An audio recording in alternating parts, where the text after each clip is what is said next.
Amém. Graças a Deus. Vamos meditar um pouquinho na palavra do Senhor. Evangelho de Mateus, capítulo 20.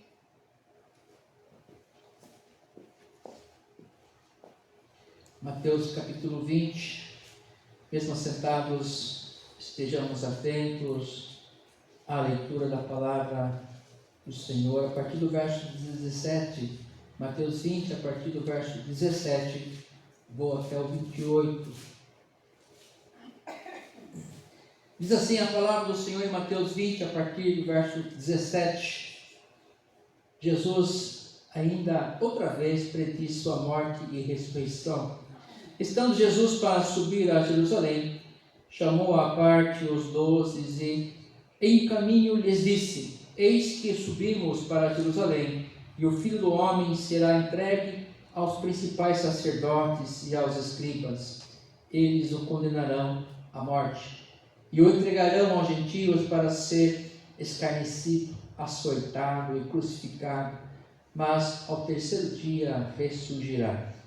Então se chegou a ele a mulher de Zebedeu com seus filhos e adorando-o pediu-lhe um favor. Perguntou-lhe ele: que queres? Ela respondeu: manda que no teu reino estes meus 2 filhos se assentem, um à direita e outro à esquerda. Mas Jesus respondeu: não sabeis o que pedis.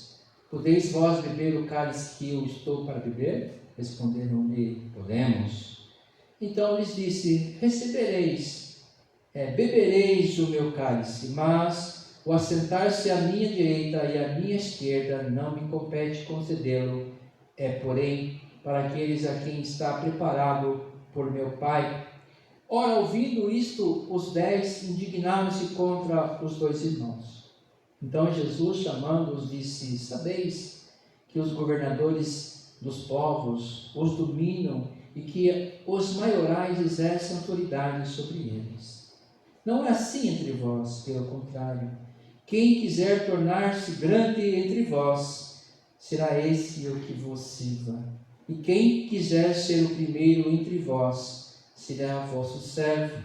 Tal como o Filho do Homem, que não veio para ser servido, mas para servir e dar a sua vida em resgate por muitos. Palavra do Senhor. Pai, louvado seja o teu nome, Senhor, por esta linda manhã de domingo em que nós nos reunimos nesse santuário, erigido para honrar e glorificar o teu nome, Senhor Deus, e a sua palavra ser proclamada. Obrigado, Deus, por essa oportunidade. E agora suplicamos que o teu Espírito Santo nos alimente, nos toque e nos transforme para uma vida segundo a tua vontade, o teu querer. Que possamos, ó Deus, entender os teus pensamentos, para que possamos viver segundo a tua vontade e não a nossa. Nos edifica, nos alimenta, nos abençoe, nos cure, nos purifique, nos santifique, para louvor do teu nome, ó Jesus querido, nosso pastor amado. Amém. Amados, nós estamos vivenciando o período cristão denominado Quaresma, a partir aí da última quarta-feira, chamada quarta-feira de cinza. A gente entra num período aí de reflexão, né? E eu acho assim, um pouco assim, bem irônico isso, né? Faz parte do nosso calendário cristão e a gente fica repetindo, inclusive as mazelas dos pecados. A gente fala enquanto sociedade, espero que enquanto igreja não. Nós temos a nossa história, nosso calendário já programado, inclusive para as mazelas dos pecados. É uma coisa assim. A gente precisa entender isso e não aceitar isso como comum, como recorrente. Isso é assim mesmo. Não, nós precisamos nos indignar e olhar sempre para tudo a partir da vontade de Deus. Agora, de fato, começamos o ano, né? Acabou o carnaval, não é assim que a gente também aprende? Que o ano só começa depois do carnaval?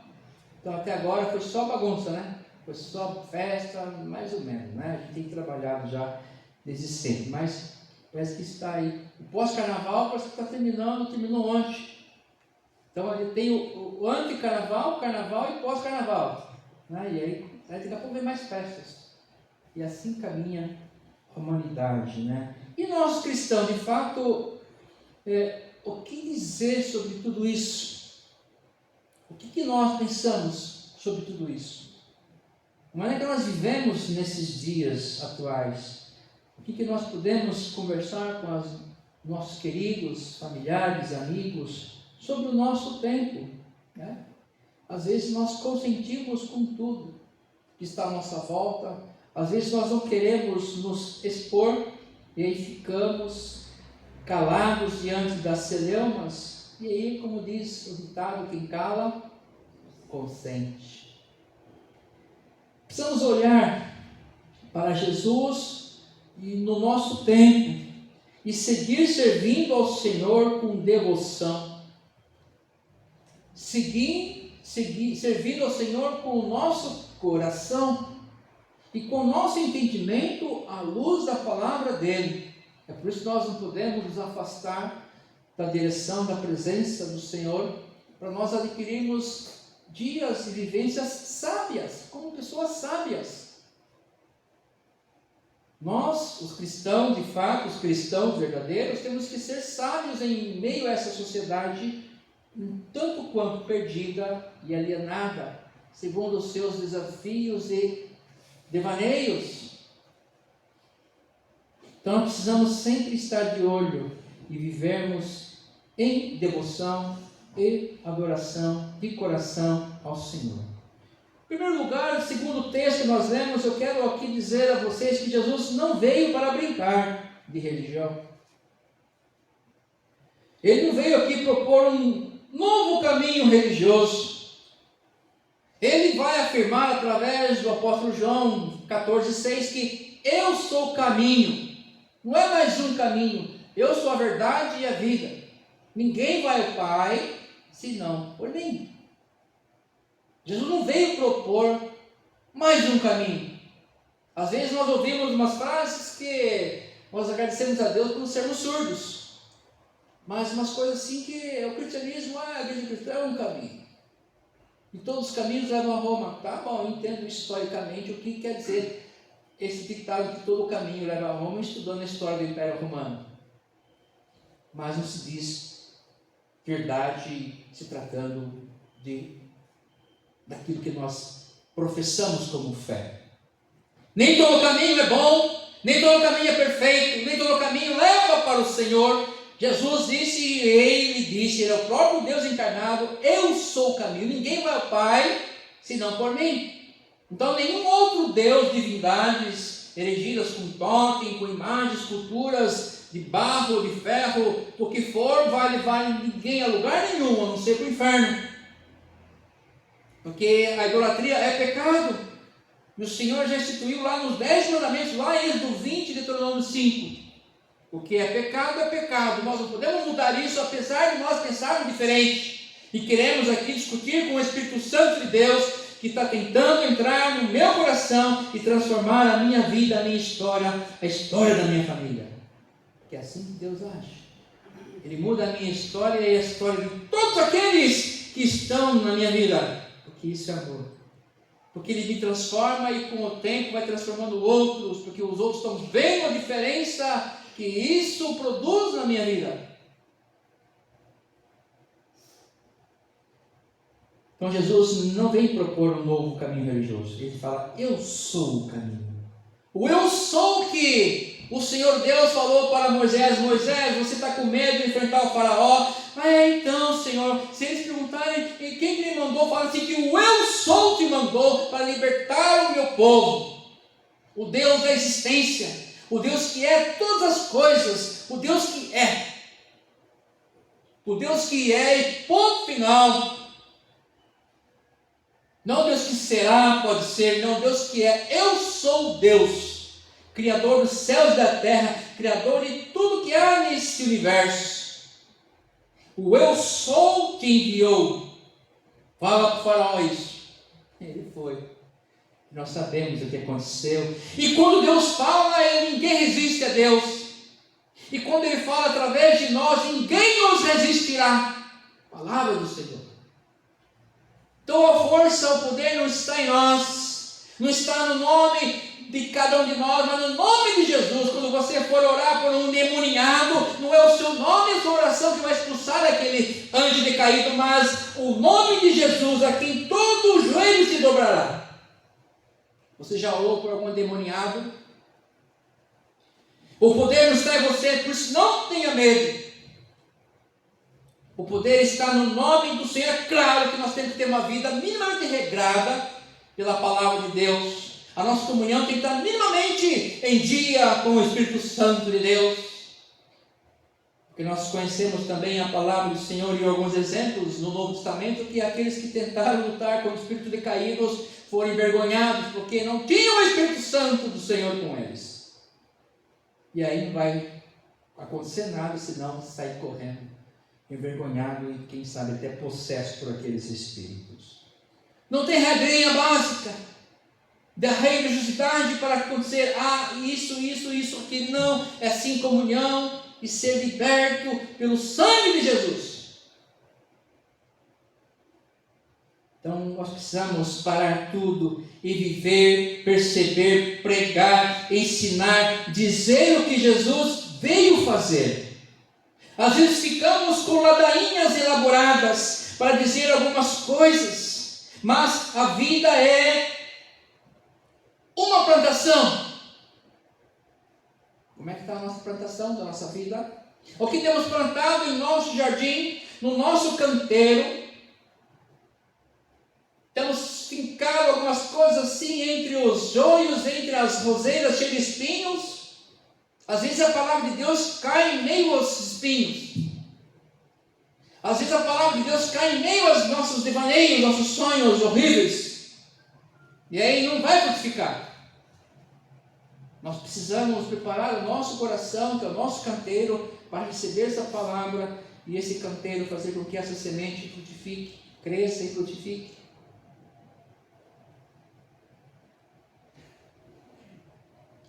A vida é então uma plantação. Você sabe o que Jesus veio fazer? Já pensou nisso? Pastor, eu acho que já pensei nisso lá em João 3,16, fala algumas coisas, é verdade. E aí nós paramos só no João 3,16. Mas eu queria ler aqui alguns versos a mais. A partir do 16. Porque Deus amou o mundo de tal maneira que deu seu Filho unigênito para que todo aquele que nele crê não pereça, não vá para o inferno, mas tenha a vida eterna. Aí 17. Porquanto Deus enviou seu Filho ao mundo, não para que julgasse o mundo, mas para que o mundo fosse salvo por ele. Quem crê, nele crê, não é julgado. O que não crê, já está condenado. Porquanto não crê no nome do unigênito de Deus. O julgamento é este, que a luz veio ao mundo, e os homens amaram mais as trevas do que a luz, porque as suas obras eram más. Pois todo aquele que pratica o mal aborrece a luz, e não se chega para a luz, a fim de que não sejam arguidas as suas obras. Quem pratica a verdade aproxima-se da luz, a fim de que as suas obras sejam manifestas, porque feitas em Deus. Então a palavra de Jesus, através da instrumentalidade do Espírito Santo de Deus, na vida do apóstolo João, fala que Jesus veio para salvar o mundo, e ele não veio para julgar, mas para salvar, trazer a mensagem de salvação. Mas também já fala que aqueles que não receberem já estão condenados. E fala mais uma coisa interessante, se você prestou atenção, de que muitos não vêm até a luz, não querem ouvir a palavra do Senhor Jesus, porque essa palavra constrange, essa palavra mostra o erro, o pecado, as trevas que habitam em nossos corações.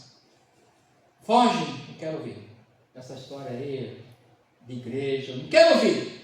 Essas são as pessoas que estão em meio às trevas das suas vidas, estão mergulhadas no lamaçal de pecado.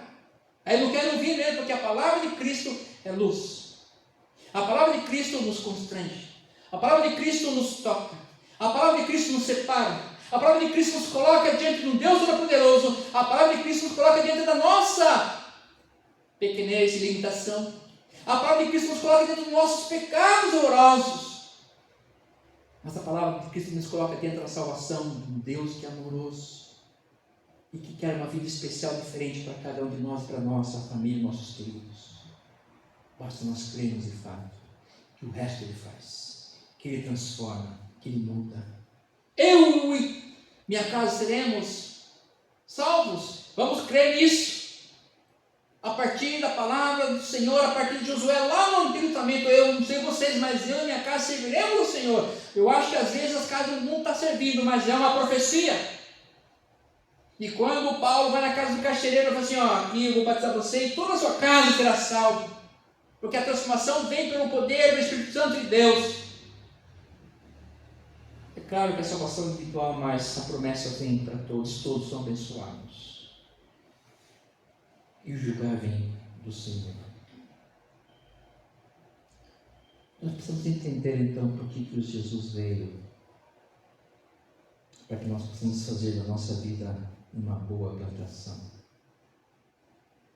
Segundo aspecto, Jesus subiu a Jerusalém, o centro nervoso, religioso do mundo até hoje. Até hoje se discute a questão de Jerusalém ser a capital santa, a cidade santa.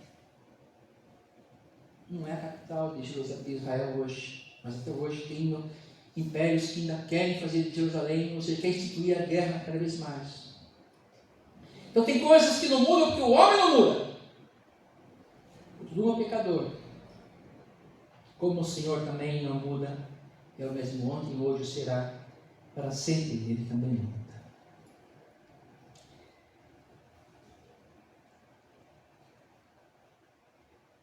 O Senhor subiu a Jerusalém.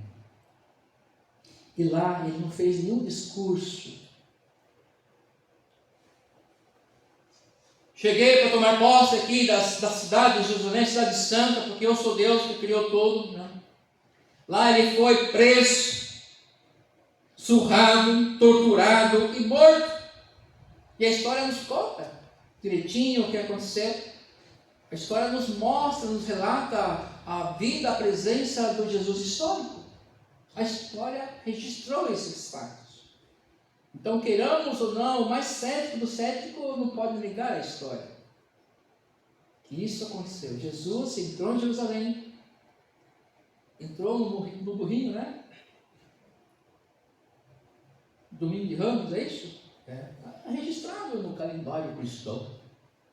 E lá ele foi ovacionado aos anos ao que vem, em nome do Senhor, mas para ser surrado, torturado. Paradoxo, né? Nós recebemos bem, mas mata ele porque é melhor a gente soltar Barrabás, que é um ladrão, mas que não fala para a gente amar o inimigo, perdoar aqueles que nos fazem mal, tratar bem as pessoas e me guardar da corrupção desse mundo. Né? Esta é a verdadeira religião, lá em Tiago. Visitar os órfãos e as viúvas nas suas dificuldades e guardar-se da corrupção deste mundo. É isso que o Evangelho nos propõe. Não é fazendo o que eu quero, conforme a minha ciência, a minha inteligência, a minha cognição, a minha intelectualidade. Eu quero fazer o que eu falo. Eu, porém, vos digo, o Evangelho fala assim, mas eu quero viver assim, porque eu entendo assim. Eu acho que nós precisamos parar de achar muita coisa. Pegar o nosso eu, crucificar na cruz. Quer vir após mim? Prende sou eu na minha cruz e venha. E siga-me. Esse eu aí é o seu orgulho, é o seu pensamento, é a sua maneira de ver e ler o mundo às vezes. Nós precisamos ver e ver o mundo através da palavra de Deus, a partir do amor de Deus que ama a todos, que quer salvar a todos. Inclusive aqueles que pensam diferente, porque ainda vivem em trevas. Ele não veio para instituir o ódio entre os fariseus e os escribas. Isso já era sobremaneira. Já tinha muito ódio no coração daqueles religiosos. E às vezes continua no nosso coração. Porque queremos nos separar. Nos julgamos às vezes melhores que os outros. Jesus subiu a Jerusalém. Ele foi morto, sim, mas ressuscitou. Ressuscitou. E o entregaram aos gentios para ser escarnecido.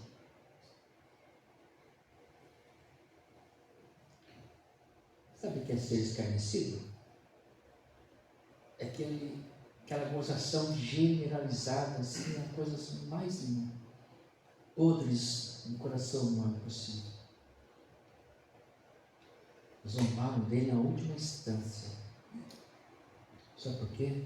Porque ele não usou o seu poder para fazer nada, a não ser para receber a indignação. Foi açoitado e crucificado. Mas ao terceiro dia, ele ressuscitou, como disse que ia acontecer. Porque uma das coisas que mais me espanta é que ele falou várias vezes que isso ia acontecer. Falou para os seus amigos, falou para a multidão, falou para os seus amigos, olho no olho, comendo lá o seu pãozinho, tomando o seu vinho, falou assim: olha, eu vou ser preso, morto, surrado, mas eu vou ressuscitar. E os amigos tudo para ele. Às vezes nós somos assim com o Evangelho, com a palavra de Cristo, nós ouvimos, mas somos surdos, porque nós não agimos, não entra no nosso coração, nós não entendemos aquilo que Deus tem repetido e falado conosco, porque nós temos outras coisas na nossa mente, outras coisas no nosso coração. Eu não gosto do pastor, eu não gosto do fulano, eu não gosto do Beltrano, eu tenho outras coisas na minha vida, e depois, quem sabe um dia, eu ouça essa palavra.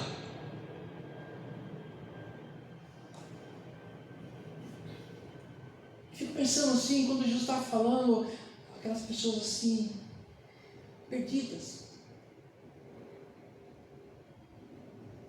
Seus próprios amigos, andou com ele 3 anos.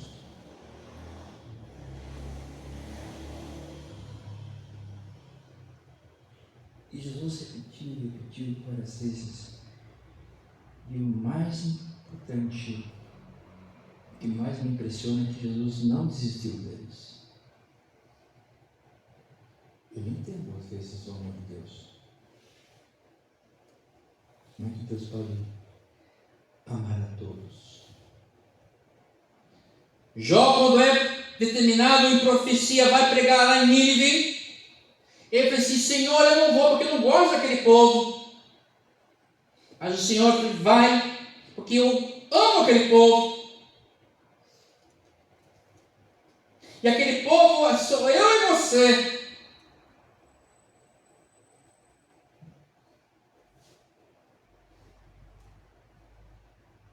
Em terceiro lugar,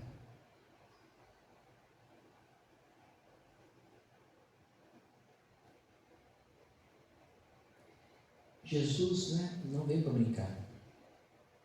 Já os homens queriam brincar de poder, de ter razão, de ter privilégios. A premissa, aquilo que é primordial, o objeto principal da vida de Jesus está entre nós para servir. E Ele veio nos ensinar a servir. Nos ensinar a servir. Ficamos aqui brigando para quem quer ter mais direitos. Quem vai sentar à direita ou à esquerda. Aqui nós vemos uma mãe desavisada, pretensiosa, que tratava os seus filhos como deuses, donos do mundo. Uma péssima mãe, uma péssima educadora, uma péssima educação que ela deu para esses filhos. Perguntou-lhe: então se chegou a ele a mulher de Zebedeu com seus filhos e adorando, perguntou: o que queres? Ela respondeu: manda no teu reino esses meus 2 filhos que se assentem um à direita e outro à esquerda. Jesus, como tem paciência! Como Jesus tem paciência! pense ao amor de tal maneira, porque se fosse a gente, você tinha fulminado ali, ó, mães, 2 filhos, tudo já. E aí, não entenderam nada. Por 3 anos, Jesus ensinando, servindo, ensinando. Imagina Jesus super cansado todos os dias, a multidão atrás dele, e tem que fabricar comida, e fazer comida, arroz, feijão, toda hora, e curar os enfermos, dia e noite. Por isso que às vezes ele saía para orar. Não dava tempo. E aí vem essa mãe desavisada, como muitas mães, e acha que o filho, meu filho, oh meu Deusinho, oh meu filho, o nome dele. Nós estamos plantando problemas para esse filho.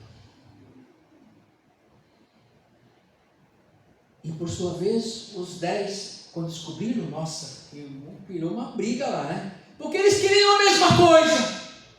Eles queriam privilégios com Jesus, porque achando que Jesus seria o grande imperador do mundo. E com ele o povo de Israel vai comandar o planeta inteiro, porque ele é o grande Messias. Sabe você que dentro do nosso coração, da sua mente, existe uma necessidade por aquele que há de vir. O messianismo existe dentro de cada ser humano. Deus colocou isso dentro de você. A própria história trabalha com isso. Não pelo viés religioso, mas pelo viés histórico. Aquele que chega de navio e aporta no nosso litoral, nós vemos eles como deuses e começamos a adorar, porque as roupas deles são lindas, as ferramentas, as armas que eles têm, olha que bandeiras maravilhosas, os deuses chegando para nos colonizar. Paramos tudo e servimos e fomos massacrados por esses deuses. É esse espírito que está aqui, que os 12 tinham, e a mãe mais rapidinha, mais espertinha, foi na frente de todos. E os 2 filhinhos, tem um Jesus no meio, direita e esquerda, ainda dá uma dica para o Senhor Jesus. Olha que mãe maravilhosa. Aquela mãe assim, a Marta, que estratégia tudo. Até ajudou Jesus a organizar o reino dele. Nós somos assim. Achamos que Deus tem que parar tudo para nos servir. Ele está ensinando desde sempre. Para que ele veio? Para que ele veio? E aí a gente vê Paulo. Cara, depois da conversão, depois de ser muito tempo religioso, ele registra lá em Filipenses capítulo 2, a partir do verso 5, diz assim: tende em vós o mesmo sentimento que houve também em Cristo Jesus. Aleluia. Pois ele, subsistindo em forma de Deus, não julgou como usurpação o ser igual a Deus. Antes a si mesmo se esvaziou, assumindo a forma de servo, tornando-se em semelhança de homens e reconhecido como figura humana. A si mesmo se humilhou, tornando-se obediente até a morte, e morte de cruz. Então, para que Jesus veio? Então, se alguém perguntar para você por que Jesus veio, você vai falar: ele veio para nos resgatar e nos ensinar como viver. Nos resgatar dos nossos pecados, de nós mesmos, e nos ensinar a viver. Como? Servindo. Como, pastor? Servindo. O Senhor falou servindo. Servindo. Como? Quem? A todos. Fazendo o quê? Tudo. Aquilo que nós somos o nosso militar lá, a gente precisa arrumar uma camiseta. Quem sabe tirar o que o paletó, gravar, o pastor já tirou o paletó, uma camiseta aqui, tinha o que posso fazer para te ajudar. Foi isso que Jesus veio fazer. Nós não queremos. Não, eu não trabalho em algum hipermercado, pastor. Eu só vim aqui para cultuar a Deus e louvar a Deus. É gostoso na delícia. Mas se não aprendemos com Cristo, que temos que servir, tudo isso é fútil, é vão.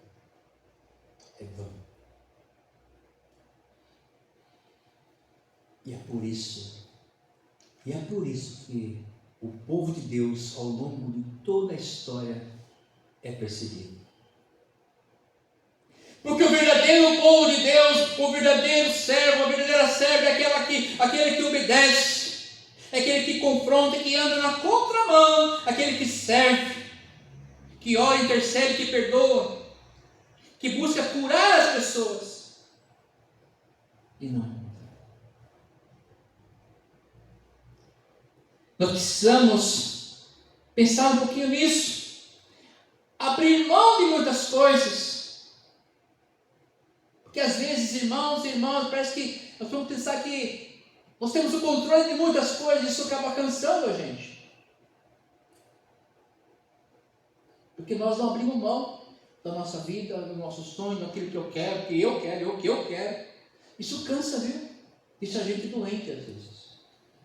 Doente da estrutura, doente nos braços, na costa, no pescoço, nas juntas. E as doenças psicossomáticas. Nós queremos dominar tudo e todos. Cansa.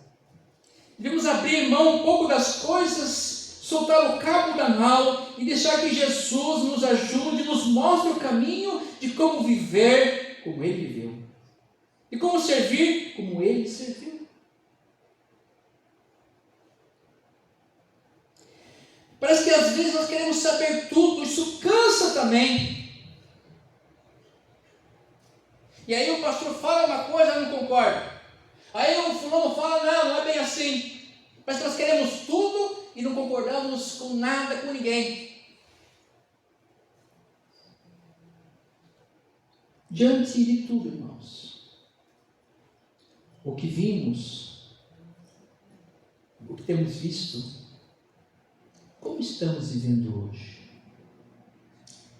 Nós precisamos voltar a Jesus, seus ensinos,